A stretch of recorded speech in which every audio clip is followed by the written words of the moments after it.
Eu quero abrir com você nessa noite em Marcos, o Evangelho de Marcos, capítulo 16, no finalzinho do Evangelho de Marcos, capítulo 16.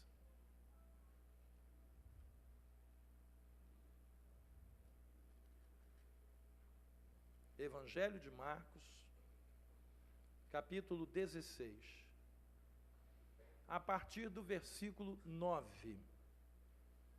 Marcos, capítulo 16, verso 9. Se você observar alguém sem Bíblia ao seu lado, convide para ler a palavra de Deus com você. A palavra de Deus diz assim: havendo ele ressuscitado de manhã cedo, no primeiro dia da semana, que era justamente a manhã de domingo, apareceu primeiro a Maria Madalena, da qual expelira 7 demônios. E partindo ela, foi anunciá-lo àqueles que, tendo sido companheiros de Jesus, se achavam tristes e choravam.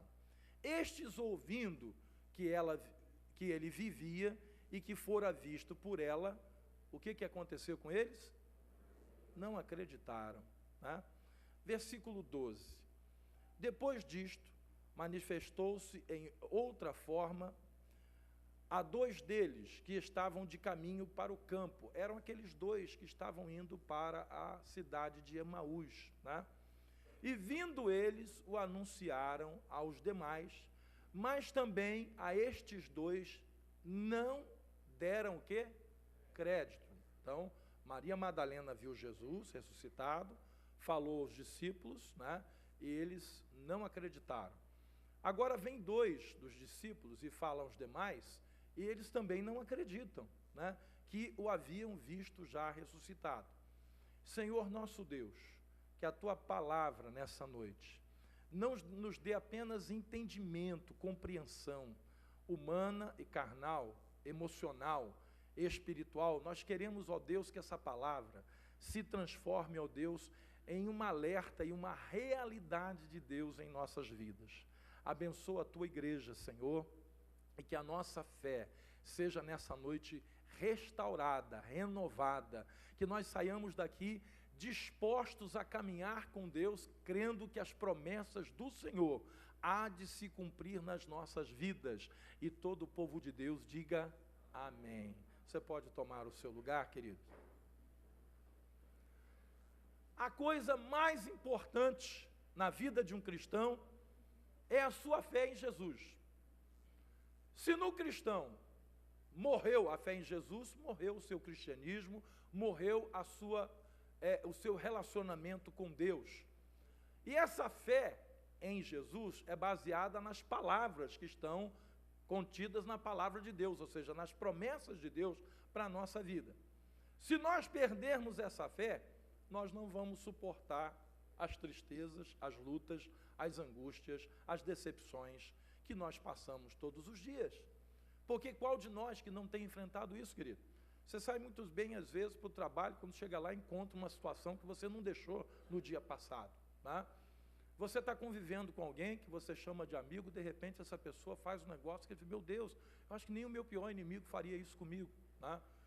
Você está convivendo bem no seu casamento e de repente começa a acontecer algumas coisas que você não entende. Meu Deus, esse não é o homem com quem eu me casei. Essa não é a mulher com quem eu me casei, né? Às vezes você cria filhos e eles crescem e começam a demonstrar determinado tipo de comportamento que você faz, meu Deus, não estou reconhecendo meu filho, minha filha, que foi criado aqui dentro da minha casa comigo, o que está acontecendo com ele? Queridos, e nós somos varridos, nós somos pressionados, nós somos impactados todos os dias por uma série de problemas. E aqui estavam os discípulos, tristes, sim, abatidos, sim. Por quê? Porque o mestre lhes fora repentinamente tirado de uma maneira terrível, numa morte que o expôs, né, ao desprezo. Morrer na cruz, queridos, era um negócio tremendo. Por quê? Porque a cruz era reservada para os piores marginais, era reservado para aqueles homens que cometiam os piores crimes. Então, justamente dessa forma, levaram o Senhor Jesus, o julgaram à revelia, o maltrataram, o expuseram, o humilharam, chicotearam e o torturaram até a morte. Como você acha que estariam os discípulos agora? Eles estariam tristes? Sim, estavam. O texto está dizendo que eles estavam muito tristes, ao ponto de que Maria Madalena aproximou-se deles e disse: eu vi o Senhor já ressuscitado. E eles simplesmente não acreditaram. Se perdemos, queridos, a nossa fé, tudo vai perder o sentido. Quem perde a fé, perde o sentido da vida, perde o significado. Eu não estou falando a fé em nós mesmos, a fé no mundo melhor, a fé na ecologia. Tem gente que tem fé na ecologia, né? Acha que o planeta Terra é sua mãe. Tem gente vivendo dessa maneira, mas estou falando de fé em Deus, eu estou falando de fé genuína na morte e ressurreição do Senhor Jesus.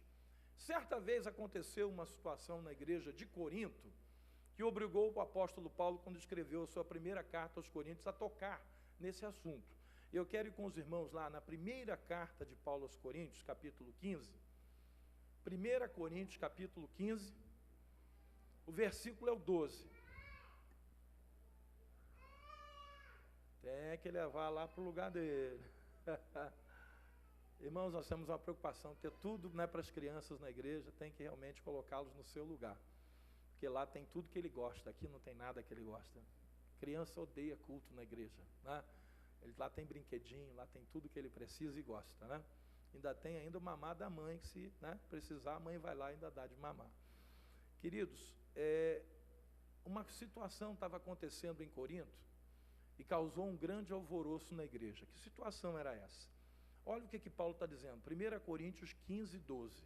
Ora, se é corrente pregar-se que Cristo ressuscitou dentre os mortos, como, pois, afirmam alguns dentre vós que não há ressurreição de mortos? Olha aí que problema, irmão.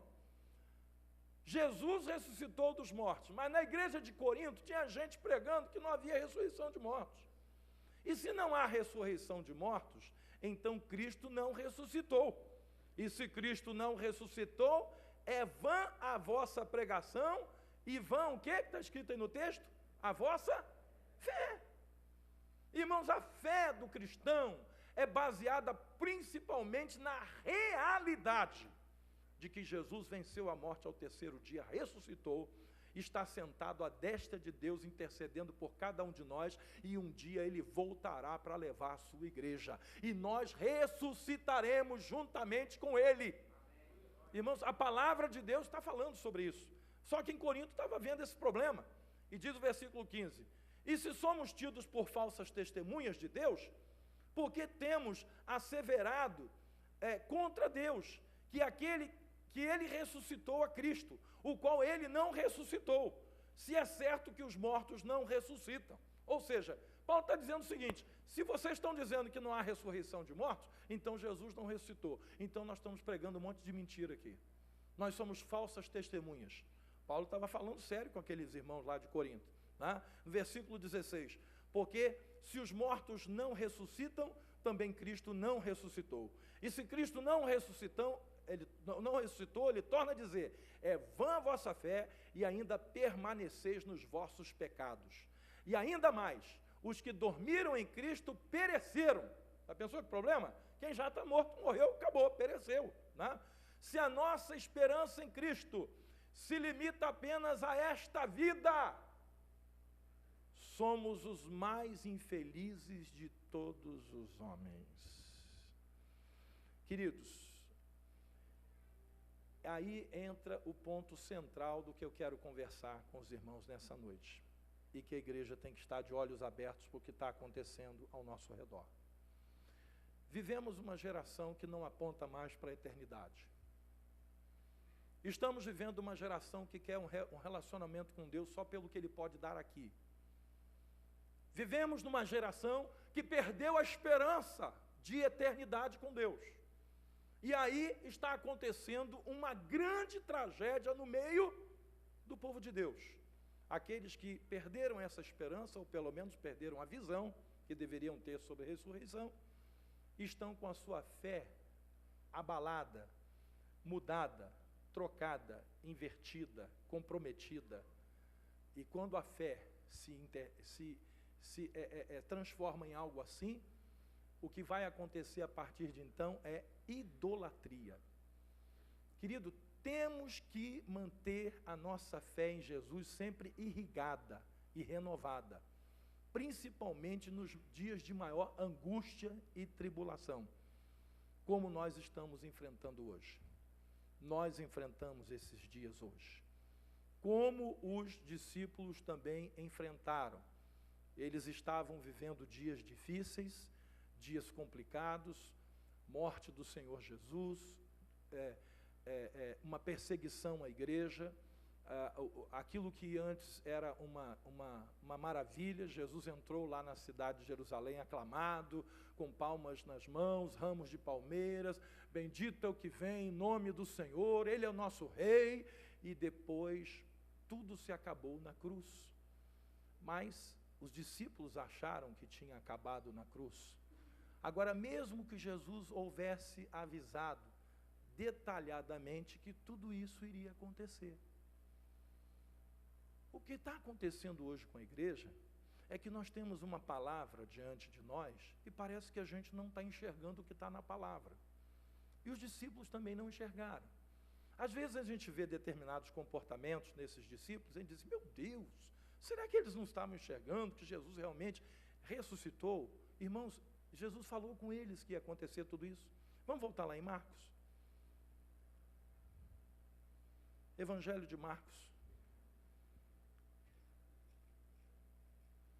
Evangelho de Marcos, capítulo 16, lá naquele texto que lemos no início, um pouquinho antes. Marcos 16. Aliás, Marcos 10, né? 16 foi o que a gente leu. Um pouquinho antes, Marcos 10.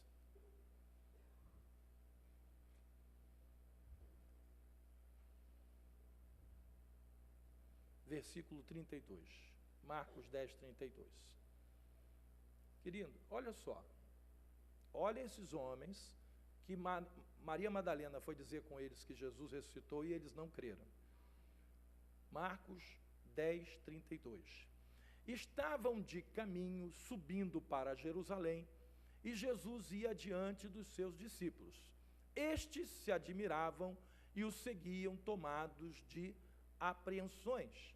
E Jesus, tornando a levar à parte os 12, porque ele fazia isso de vez em quando, ele chamava os 12 à parte para ter um papo direto com eles, né?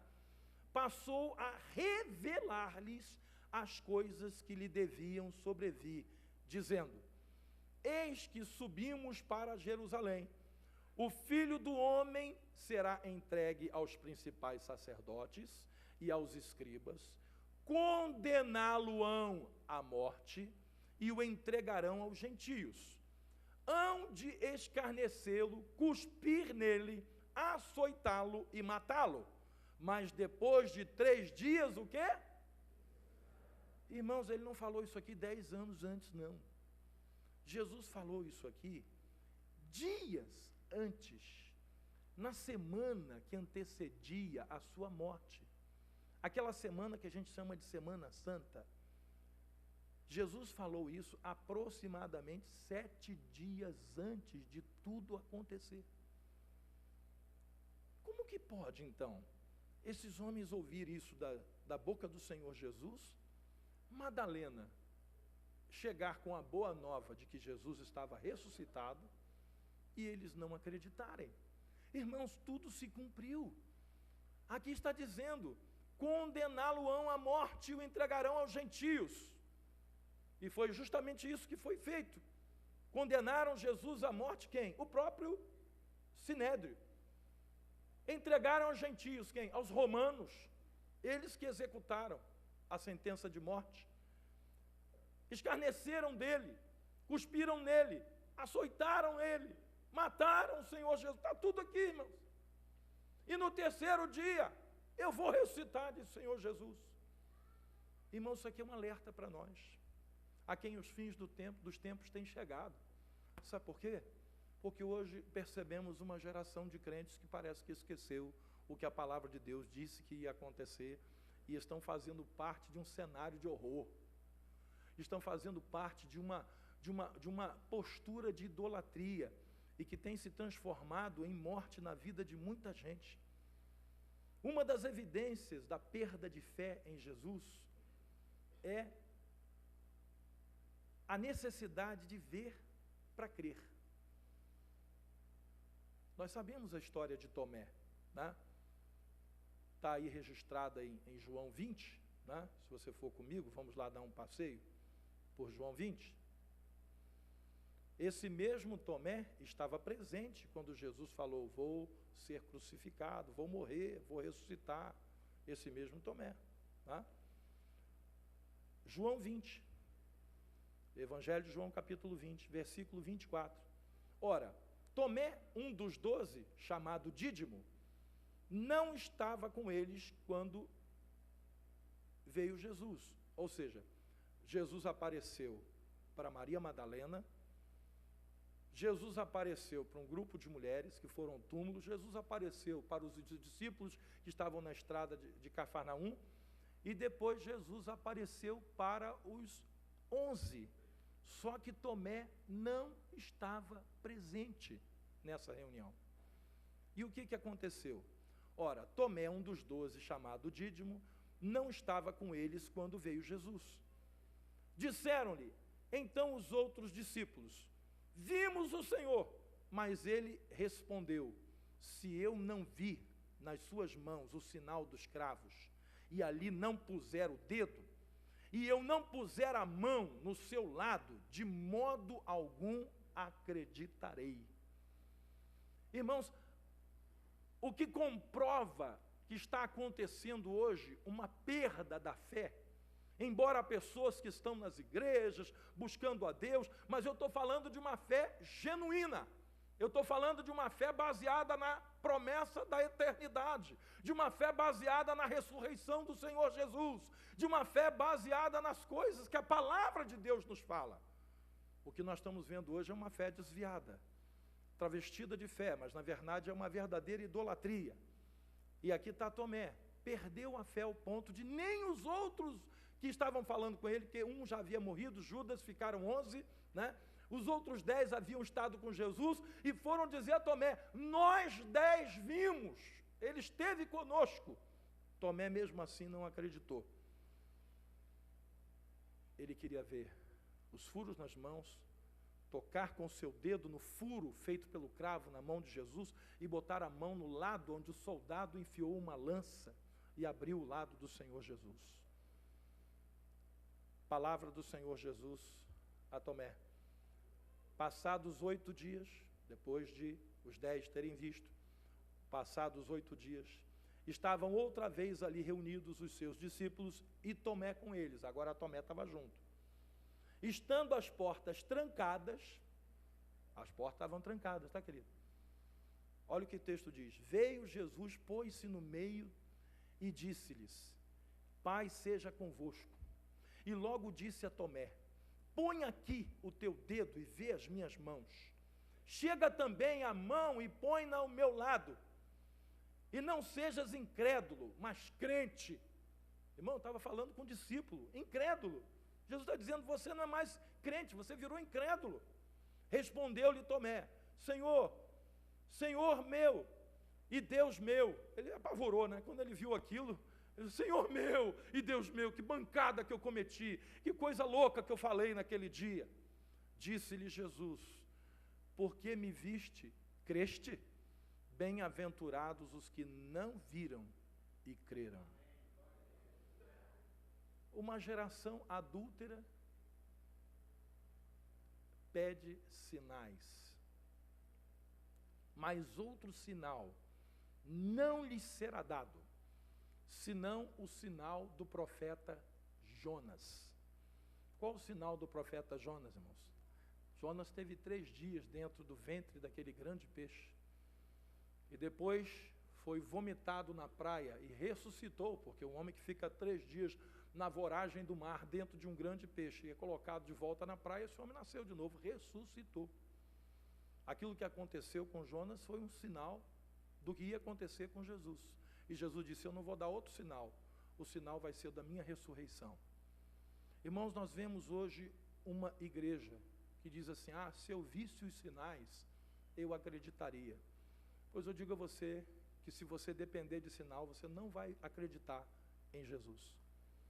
Sabe por que eu digo isso? Com toda certeza, se você espera só os sinais, você não vai crer. Porque primeiro a Bíblia diz: o meu justo viverá pela fé e não pelos sinais. Segundo, quem é esse Tomé que disse que só ia crer se botasse a mão lá, o dedo na ferida de Jesus na mão e colocasse a mão no seu lado?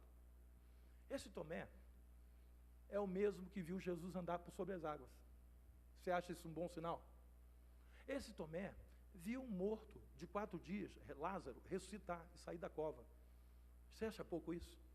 Esse foi o Tomé que viu o cego enxergar e o coxo andar. Esse é o Tomé que viu tudo acontecer naqueles dias. E estava ao lado de Jesus, andava com ele, caminhava com ele, comia com ele, dormia com ele, amanhecia com ele, tomava o café da manhã com ele.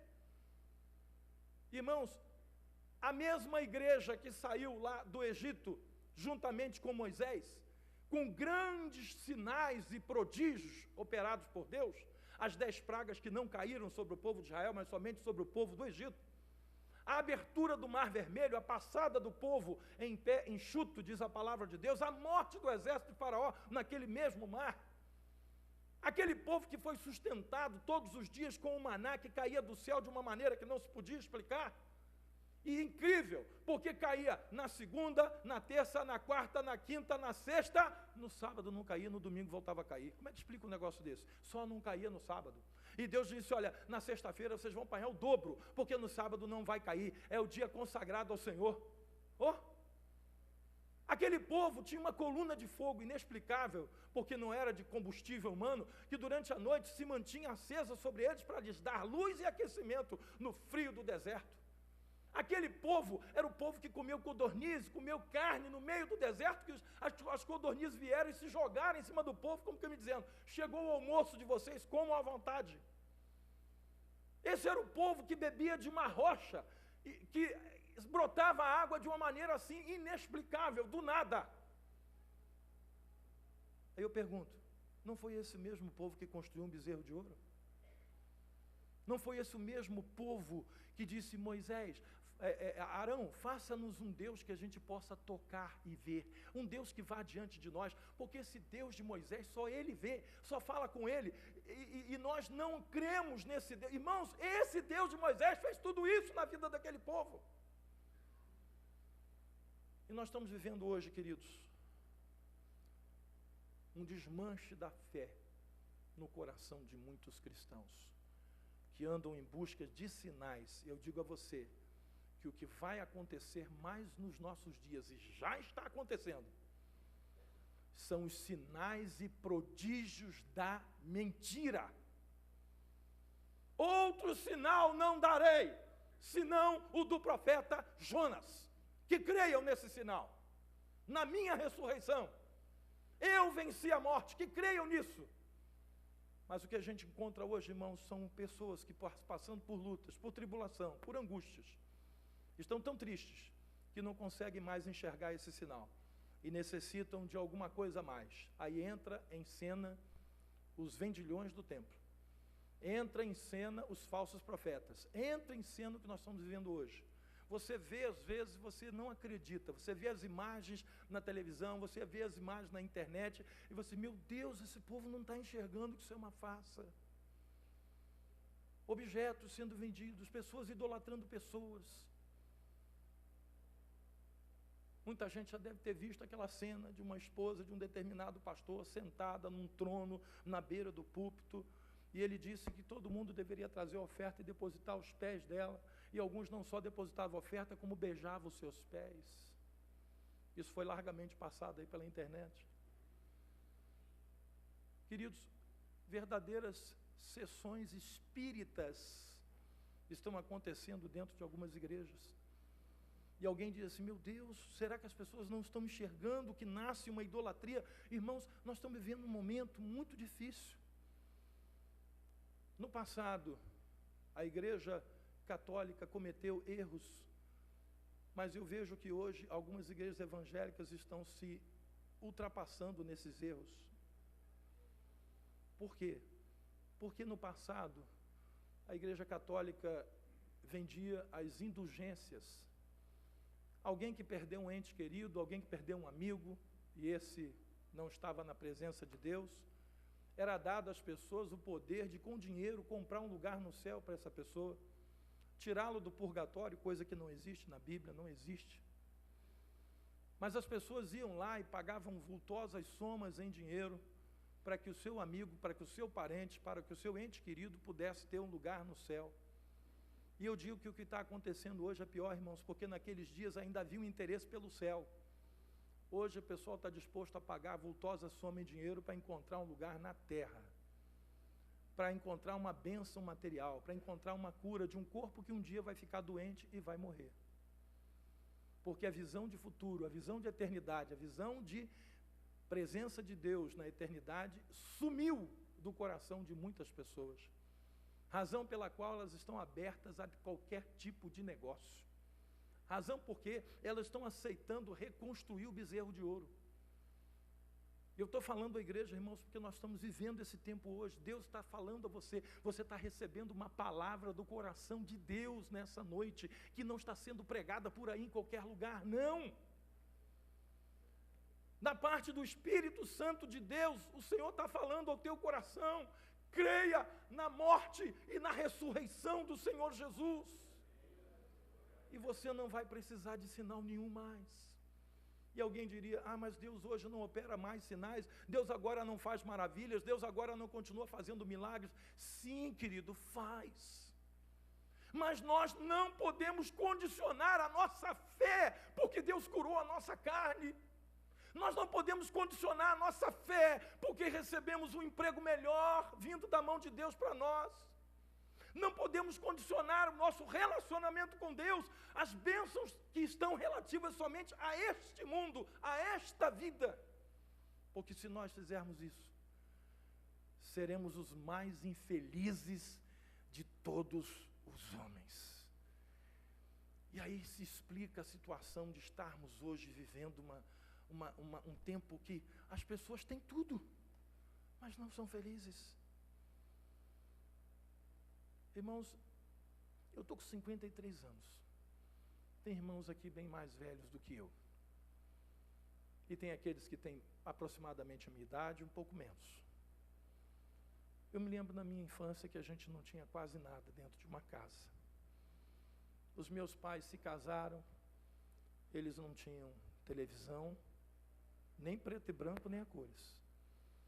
Eles não tinham máquina de lavar, eles não tinham ar-condicionado, eles não tinham eletrodomésticos, eles não tinham celular, eles não tinham telefone em casa, não tinha nada. A casa se resumia a um sofá na sala, para quem tinha sala, a uma cama e um armário no quarto, e a cozinha. O mais que se tinha sofisticado naquela época é quem possuía um liquidificador. Hoje, alguém diz assim, se eu tivesse que viver dessa forma, eu acho que eu não conseguiria viver, não. Mas as pessoas que conheciam a Deus e que tinham comunhão com Deus, viviam felizes. E até aquelas que não conheciam a Deus, conseguiam uma certa felicidade mesmo com aquelas poucas coisas. O problema é que hoje, queridos, nós temos tudo isso e muito mais, mas nós perdemos a fé na visão de eternidade que o Senhor passou para a sua igreja.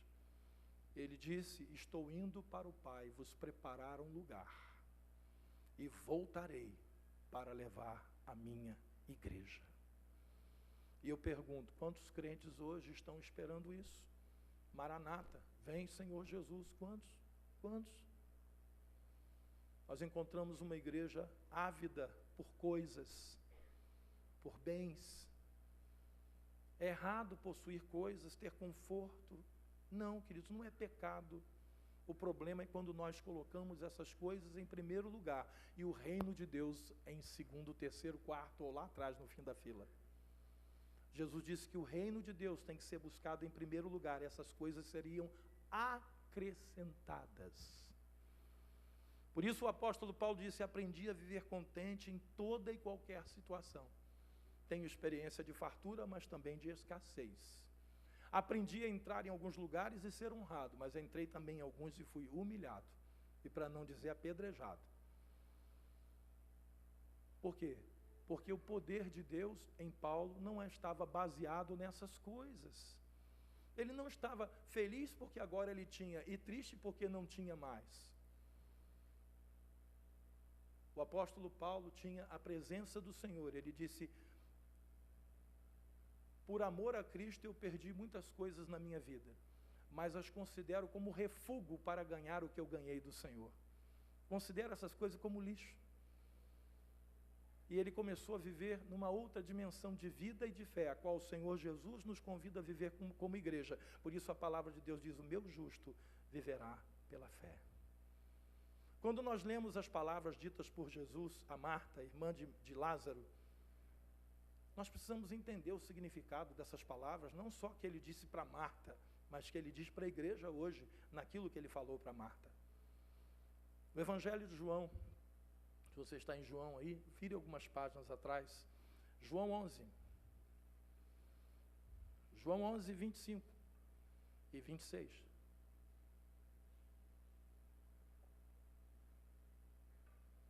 João 11, 25 e 26. Disse-lhe Jesus para Marta, irmã de Lázaro, que estava morto há 4 dias: eu sou o quê? A ressurreição e a vida. Quem crê em mim, ainda que morra, o quê? Viverá. E todo que vive e crê em mim, não o quê?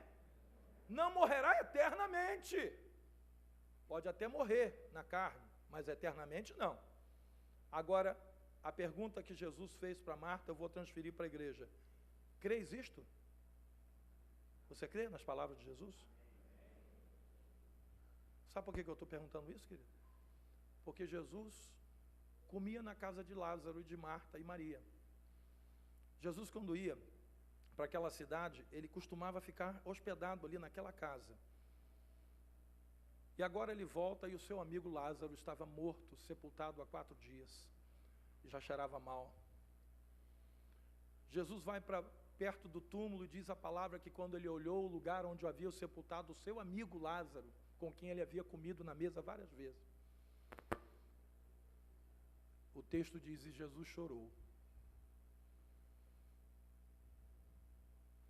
Ele sentiu a dor de Marta e de Maria. Ele sentiu a dor do amigo que se foi. Mas ele pediu que os homens removessem aquela pedra e deu uma ordem àquele morto. Certa vez Jesus estava num local e ele declarou perante os judeus, alguns escribas, sacerdotes, fariseus, homens da lei, né, de Moisés, e disse para um determinado homem: os teus pecados estão perdoados. Aqueles homens acharam isso um absurdo. Como que esse diz que os seus pecados estão perdoados? Acaso ele é Deus para perdoar o pecado de alguém? E Jesus disse: o que vocês acham mais fácil? Eu dizer para ele que os seus pecados estão perdoados? Ou mandá-lo andar, porque ele é paralítico desde que nasceu? Os homens disseram: lógico que o mais difícil é você fazer ele andar. Quero ver esse sinal. Aí Jesus diz: para que vocês saibam que o Filho do Homem tem poder para perdoar pecados, eu te digo, levanta, toma o teu leito e anda. O homem pegou a cama e saiu andando, carregando a sua cama. Aí eu pergunto: foi um grande sinal? Foi. Agora eu vou te fazer uma outra pergunta: e os fariseus, escribas e sacerdotes que viram Jesus fazer isso, acreditaram a partir de então que ele era o Filho de Deus, correto? Não. Pelo contrário. A palavra de Deus diz que eles ficaram tão irados com aquilo, mas tão irados, que começaram a tramar a morte do Senhor Jesus. E uma coisa que incomodou tremendamente os escribas, os sacerdotes, os homens que dominavam a igreja naqueles dias, a igreja dos judeus, tá? Foi quando Lázaro ressuscitou. Porque aquilo se tornou público, havia uma multidão ali. E Lázaro passou, a partir daquele dia, a andar de cidade em cidade, de sinagoga em sinagoga, dizendo: eu estava morto há 4 dias e o Filho de Deus me ressuscitou. Quem é o Filho de Deus? Jesus, o Filho de Deus. E a palavra de Deus diz que a partir daquele dia eles tinham 2 alvos. Eles queriam matar a Lázaro, porque ele era uma prova viva de que Jesus era o Filho de Deus, e queriam matar também Jesus. Irmãos, hoje nós temos uma igreja de muitos cristãos ávida por sinais. E isso é a característica de um tempo em que a fé está se extinguindo no coração de muita gente. Uma igreja que está facinho para ser enganada. Uma igreja que Deus disse: eu lhes mandarei. Deus, não bota a culpa no diabo não. Deus, eu lhes mandarei a operação do erro, para que eles venham dar crédito à mentira. Quem? Todos que se recusaram a dar ouvidos à verdade de Deus. O que eu estou falando aqui nessa noite é para a igreja entender que esse tempo chegou. Quem quiser sinal, vai ter sinal. Quem quiser coisa extraordinária, vai ter coisa extraordinária. Mas cuidado com a procedência. Uma coisa é você viver um momento de intimidade com Deus, Deus falar alguma coisa ao teu coração e isso se cumprir na sua vida, isso é uma coisa. A outra coisa é alguém fabricar alguma coisa para você acreditar que Deus está naquele lugar.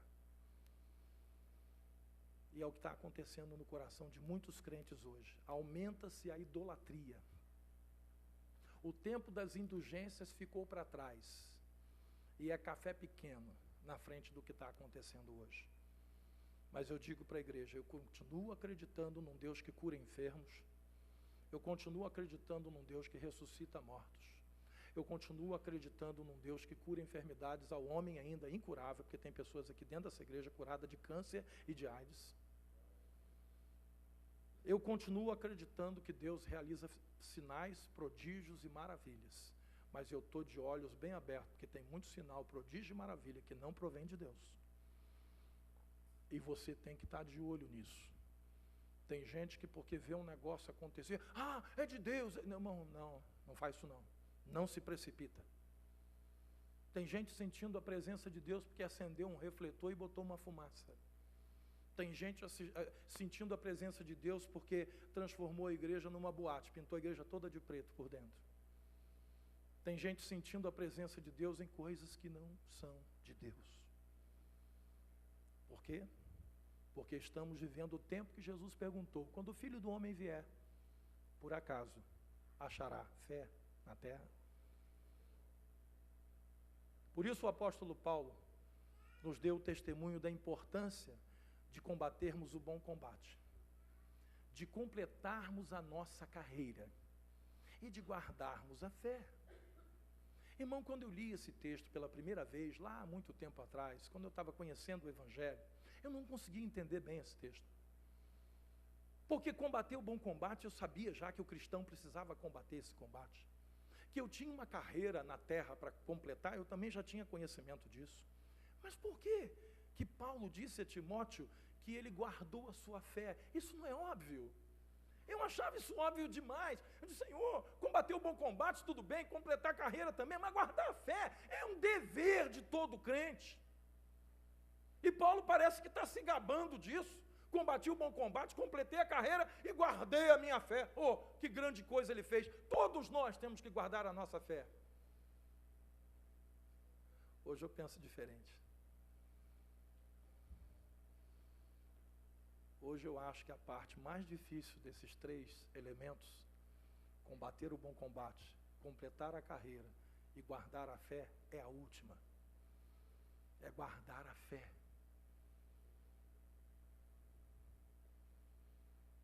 Porque eu estou no mesmo problema que vocês.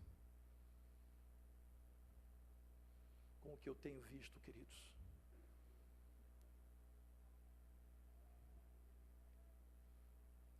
A coisas que eu tenho presenciado, vindos de gente que conhece a palavra de Deus. Se a gente não vigiar, a gente perde a fé. Você convive com coisas e eu convivo com outras mais profundas. E você talvez não seja capaz de entender e nem de suportar.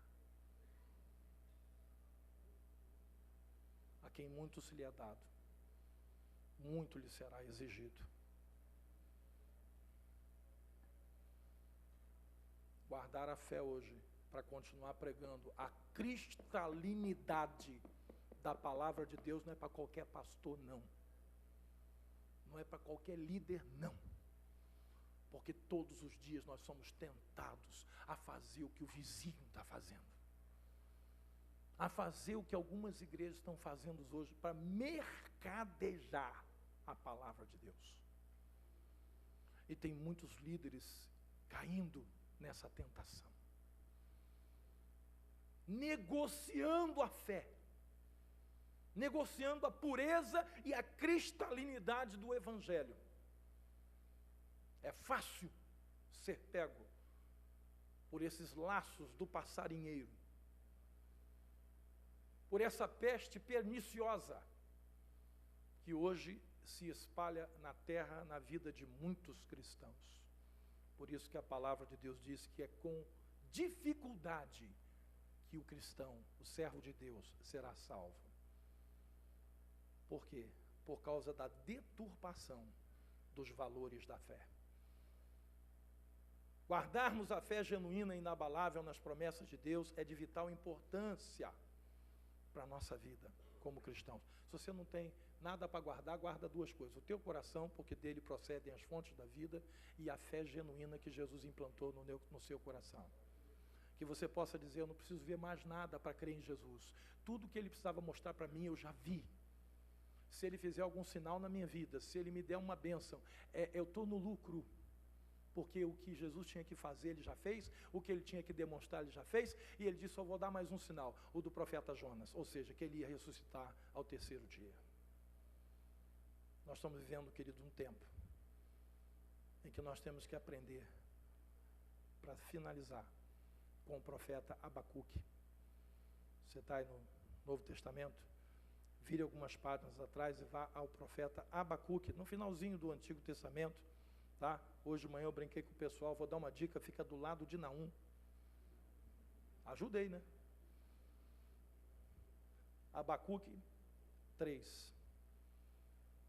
Profeta Abacuque, capítulo 3, versículo 17.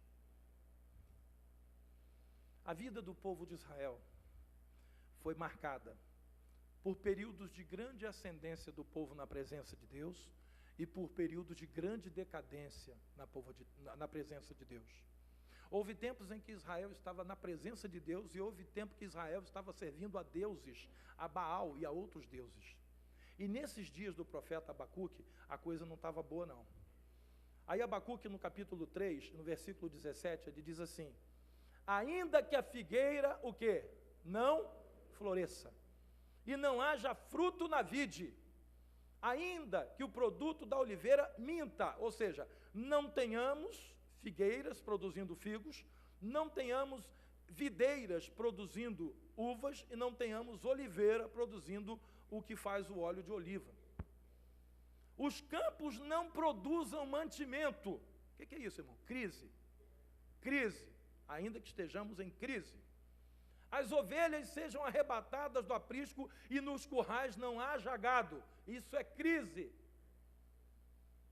Todavia, eu me alegro em quem? E exulto no Deus, porque o Senhor Deus é a minha fortaleza e faz os meus pés como os da corça e me faz andar altaneiramente, de cabeça erguida, crendo no meu Deus. Caiam 1000 ao teu lado, 10.000 à tua direita e você não vai ser atingido. Irmãos, não é que você não vai ser assaltado no ônibus, não. Eu já vi gente dar testemunho que o ladrão limpou todo mundo dentro do ônibus e parece que não enxergou ele. Amém, glória a Deus, isso é um livramento de Deus? É. Mas e aí se você entrar no ônibus e o ladrão levar o seu relógio, seu celular e sua aliança? Deus não te guardou? É isso? E se você estiver dentro do ônibus, uma bala perdida achar você dentro do ônibus, Deus não te guardou? Irmãos, o problema da igreja hoje é que a igreja está muito materialista, sabe? Paulo disse que, para ele, o viver é quê? O viver é Cristo. E o morrer?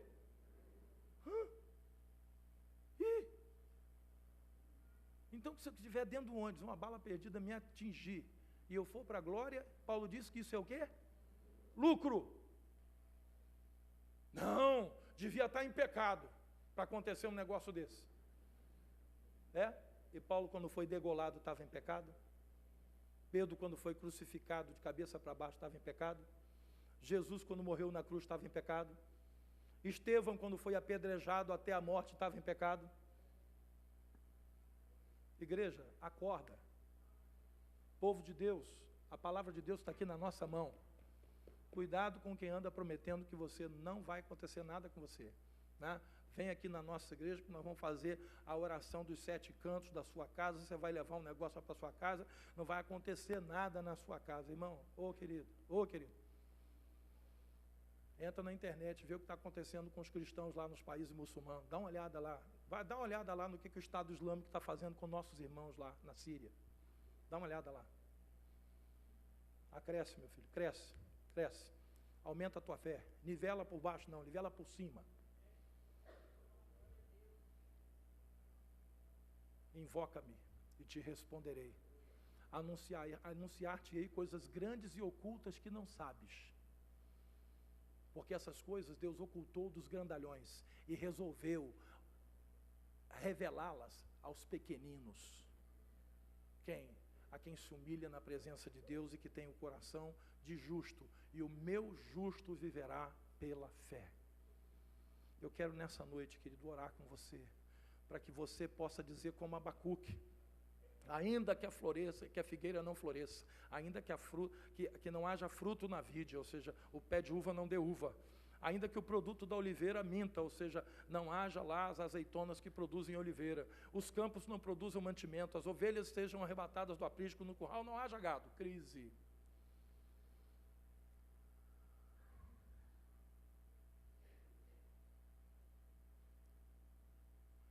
Foram dadas à mulher 2 asas da grande águia, para que ela pudesse voar para o lugar que lhe havia sido preparado. Onde é esse lugar? Por que deserto? Onde seria sustentada durante tempos e meio tempo, fora do alcance da serpente. Satanás pode tocar até no nosso corpo, como Deus permitiu que tocasse no corpo de Jó. Mas ele não pode tocar naquilo que nos é eterno, na nossa alma, ele não pode tocar. Igreja, acorda, cresce, amadurece, vê o que está acontecendo ao seu redor. Clama a Deus: Senhor, sustenta-me com uma fé inabalável. Renova dentro em mim o teu espírito, Senhor. É tempo da igreja clamar por isso, queridos. Vamos deixar de orar para que Deus cure os enfermos? Não, Tiago, ele manda a gente fazer isso. Vamos parar de orar para que Deus abençoe a nossa vida financeira? Não, ele manda que nós sejamos fiéis no dízimo e na oferta para repreender o gafanhoto devorador na nossa vida. Vamos deixar de crer que Deus faz milagres e tira alguém de uma situação de morte no leito? Sim, temos aqui vários diagnósticos que foram contrariados e os médicos não aceitam até hoje, dizendo que não era possível, o exame devia estar errado. Mas, querido, o que fazer se você pede para curar e Deus não cura? Ele é soberano, ele faz o que ele quer. O que fazer se você pede a Deus a multiplicação e você passa por um momento de subtração na sua vida? Diga ao meu povo que ande, porque aqui não é o vosso lugar nem o vosso descanso. Nós estamos indo para o lugar de descanso, mas aqui não é o nosso descanso. O momento é da igreja crescer, amadurecer, Eu digo, você é um bem-aventurado por estar ouvindo essas palavras nessa noite. Porque de muitos púlpitos hoje, essa palavra não existe mais. É só engano, é só engodo, é só ilusão. Massageamento de egos. E manda as pessoas para casa para viver um evangelho que não existe, uma mentira. E elas vão se decepcionar com esse evangelho. Porque esse evangelho não funciona. Esse evangelho não tem eternidade. É só aqui e agora. Mas o que você está ouvindo hoje, as palavras que vos tenho dado são vida. E Jesus disse, eu vim para que vocês tenham vida e a tenham em abundância. Eu quero orar nessa noite, para que Deus renove a sua fé. Você foi atingido por alguma coisa, você está meio barro, meio tijolo. Irmãos, eu tenho pedido a Deus, renova a minha fé, Senhor. Porque eu não posso ver o que está acontecendo e deixar de pregar o evangelho. Eu não posso ver o que está acontecendo e achar que eu sou, né? Eu estou nadando contra a correnteza, vou parar de nadar. Eu posso me desanimar. Eu tenho conversado com colegas, pastores, bispos, que às vezes dizem, olha, eu me sinto desanimado. Mas nós não temos o direito de desanimar. Nessa noite o Senhor nos chama para nos renovar.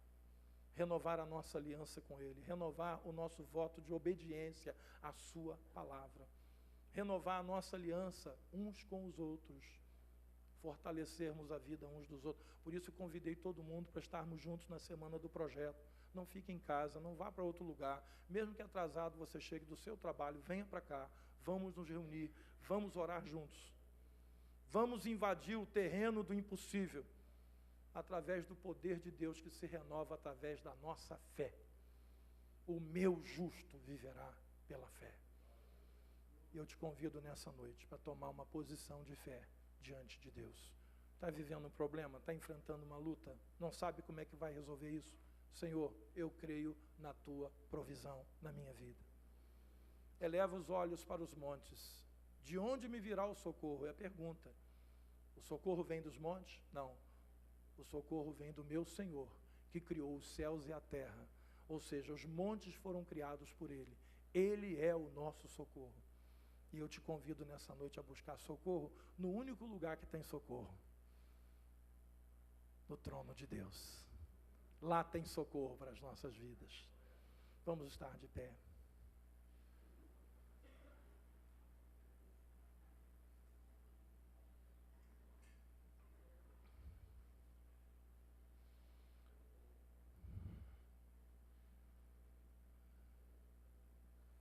Angústias do inferno se apoderaram de mim, disse Davi quando ele perdeu a sua fé porque estava em pecado. Angústias do inferno se apoderaram de mim.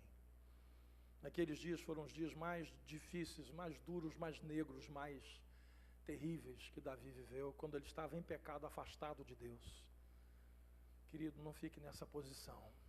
Mergulhe nas profundezas de Deus.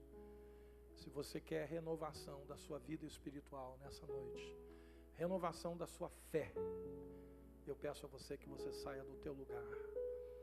Você que vem enfrentando lutas ultimamente, diz, olha, eu não sei se eu terei forças para voltar aqui mais uma vez. Hoje eu vim e eu sei como eu cheguei aqui. Mas Deus te trouxe porque você precisava ouvir essa palavra.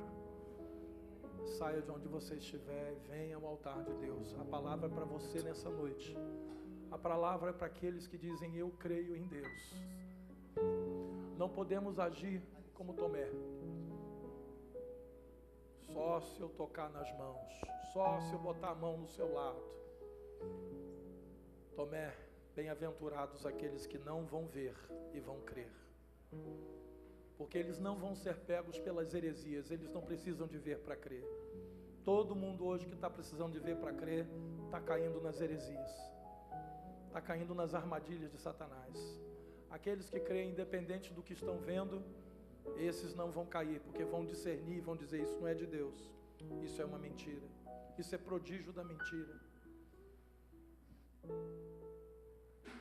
Deus tem renovação hoje nas nossas vidas. Saia do teu lugar e venha ao altar de Deus. Essa palavra é para você. Eu sei que às vezes a gente tem vontade de desistir. Elias pediu para si a morte. O apóstolo Paulo tinha um espinho na carne. Tomé foi restaurado quando Jesus se aproximou dele. Ele teve a oportunidade de crer. Nunca mais ele duvidou, tenho certeza. Depois daquele dia, Tomé foi curado. E nós podemos ser curados por Deus todos os dias. Saia do teu lugar e venha ao altar de Deus. Não para ver e crer, mas para crer e poder ver o que Deus vai fazer na sua vida. Primeiro a gente crê e depois vê. Não tenta inverter isso. Se você tentar inverter isso, não vai dar certo. Não se preocupe com esse barulho não. Esse é microfone que está acontecendo aí. Barulho do microfone.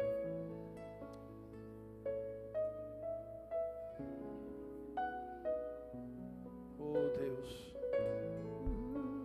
e me faz andar sobre as águas.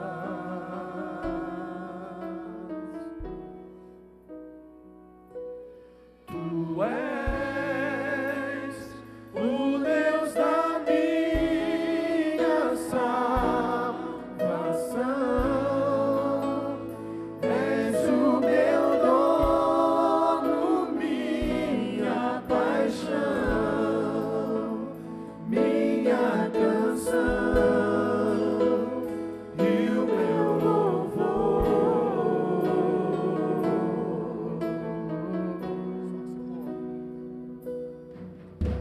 Se o sol se pôr e a noite chegar, tu és quem me guia. No meio da tempestade, se a tempestade me alcançar, tu és meu abrigo. Se o mar me submergir, a tua mão me traz a glória pra respirar e me faz andar sobre as águas. Aleluia! Tu és o Deus da minha salvação, és o meu dono, minha paixão, minha canção e o meu louvor. Aleluia, glória a Deus. Tu és o nosso escudo e fortaleza, socorro bem presente nas horas de tribulação. Tu és o nosso Deus. Pai querido, eu sei, Pai, que às vezes nós chegamos em momentos na nossa vida em que o diabo vem para nos tentar roubar a paz, a fé, a alegria, até o desejo de viver. Mas eu oro a Ti nesta noite, Senhor, pelas vidas que estão aqui no Teu altar, na Tua casa, porque nós somos chamados a viver com a presença de Deus permanente no nosso coração. Fomos chamados a viver pela fé, e se a nossa fé é abalada, tudo é abalado. Por isso, Pai, eu peço que Tu renoves as forças, a esperança, a fé no coração dos Teus filhos nessa noite. Não somente desses que estão aqui no Teu altar, mas de todos que estão na Tua casa nessa noite. Ó Deus, não fique ninguém de fora dessa palavra. Não fique ninguém de fora, ó Deus, desse derramar do Teu Espírito, Pai. Derrama do Teu Espírito, Senhor, sobre as nossas vidas. Não deixe que o diabo roube-nos aquilo que das mãos preciosas do nosso Deus nós recebemos. Eu oro, Pai, pedindo que Tu abençoes essas vidas, que eles possam viver em novidade de vida, que possam viver uma fé genuína, uma fé não de ontem, uma fé de hoje e uma fé de amanhã. permanente em seus corações. Pai querido, toda armadilha que o diabo tem preparado contra essas vidas, nós estamos nessa noite cancelando, desfazendo em nome do Senhor Jesus, para que eles vivam, Pai, abundantemente na tua casa e na tua presença. Restaura a família, ó Deus, restaura o amor dos irmãos uns para com os outros, restaura a alegria de viver, restaura, ó Deus, a esperança de vida eterna. Restaura, Senhor, nessa noite, em nome do Senhor Jesus. E que a alegria do Senhor, que excede a todo entendimento, a alegria do Senhor que é paz no nosso coração, a alegria do Senhor que é a nossa força, seja nessa noite restaurada em seu coração, em nome de Jesus. Amém e amém. Aleluia. Queridos, o que Deus falou aqui nessa noite não foi apenas o que você ouviu sair dos meus lábios. Eu sei o que Deus fez aqui nessa noite. O que Deus falou aqui nessa noite é a palavra que você precisa para vencer lá do lado de fora, para você não perder a sua fé, para você continuar crendo nas promessas imutáveis do Senhor Jesus. Ah, mas eu sou fraco. Ah, mas eu não vou aguentar. Ah, mas o pecado, querido, creia, não desista. Resistir ao diabo e ele fugirá de vós. E como é que a gente resiste? É pela fé, querido. Não tem outro jeito, é pela fé. Sem fé é impossível agradar a Deus, pois é necessário que aquele que se aproxima de Deus creia que Ele existe e que se torna galardoador, ou seja, abençoador daqueles que o amam. Creia. Tem gente que diz assim: você crê? E Jonas realmente foi engolido por um peixe, e que ficou lá no estômago desse peixe, no interior dele. Creio. Se a palavra de Deus dissesse que Jonas tinha engolido o peixe, eu acreditava também. Sabe por quê? Porque essa palavra é do Deus que criou os céus e a terra, que ressuscita mortos, que opera grandes sinais. Mas se Deus não operar mais nenhum sinal na minha vida, o que eu sei dele é suficiente para me levar até a eternidade com ele. Creia nisso, em nome do Senhor Jesus. Pai querido, estamos iniciando hoje a última semana desse mês de junho. Estamos para virar a metade do ano e ir para a segunda etapa de 2016. Tu nos concedeste vir até aqui, e de vitória em vitória nós temos alcançado as tuas bênçãos. Concede-nos, ó Deus, que na segunda metade deste ano nós possamos estar ainda mais perto de Ti, estar mais perto uns dos outros e abençoarmos a vida uns dos outros. É o que nós te pedimos em nome de Jesus. Antes de você sair, dê um abraço no teu irmão e diga para ele: renova a tua fé em Cristo Jesus. Aleluia. Me submergi